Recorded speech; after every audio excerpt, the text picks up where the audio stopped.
একটি বক্স। ও বাবা, কি যে অবস্থা বক্সটির! দেখতেই তো পাচ্ছেন, দীর্ঘদিন ইউজও করা হয়েছে, আবার দীর্ঘদিন পরেও ছিল। উপরটা খুলি একটু দেখি কি অবস্থা। ও, মনে হচ্ছে না এটার ভিতরে যা পাশপাতি আছে তা দিয়ে কিছু কাজ হবে। সবগুলো ড্যামেজ হয়ে গিয়েছে মনে হচ্ছে। ব্যাটারিটা একটু রয়েছে, মাদারবোর্ডটি আলাদা করছি, পার্ট বাই পার্ট আলাদা করছি। ওহ, এইটাকে মনে হয় ফেলেই দিতে হবে। প্রতিটা পার্ট খুঁটিনাটি করে খুলে আমরা নতুন ভাবে ঘষে মেজে কালার স্প্রে করে দেন নিউ একটা লুক দিয়ে ফিটিং করে নেব।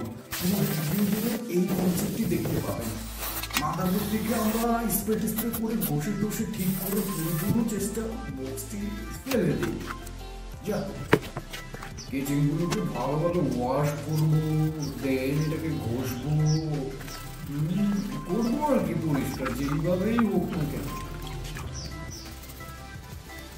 এই তো ঘষাঘষি শুরু করে দিয়েছি। এই তো নেটটাকে আমরা জংটা ছুটিয়ে নিচ্ছি, কালার স্প্রে করবো, একটু চকচকে লাগবে দেখতে। হোয়াইট কালারটা যা যা লাগছে। এই তো সবগুলোকে পরিপাটি করে একত্রিত করে আপনাদেরকে একটু দেখাচ্ছি কি যে লাগছে।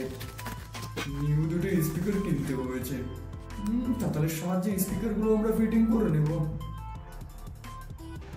মিটার দ্বারা আমরা ব্যাটারিটি চেক করে নতুন ভাবে মেক করে ব্যাটারিটি আমরা ফিটিং করে দেব। ব্যাটারিটি যাতে না মরে সেজন্য সামনে পিছনে একটা ঠেকনা দিয়ে পুরো ব্যাটারিটাকে আমরা কাগজ দিয়ে কভার আপ করে একটু চেক করে নিচ্ছি। বাঁচতেছে। এবার একে একে ফিটিং করার পালা। জায়গা মতো গাম লাগিয়ে আমরা বক্সের পিছনে থাকা যে বেসটা মারবে সেটাকে আগে ফিটিং করলাম। এবার স্পিকারটা ফিটিং করার পালা।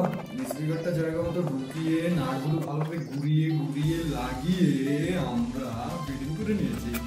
মাদারবোর্ডের সাথে স্পিকারটা কানেক্ট করে ব্যাটারিটা ফিটিং করে দেন সুইচ বোর্ডটা কানেক্ট করে টাইট করে লাগিয়ে দিলাম। এবার কেচিংটা ফিটিং করতে পারবো।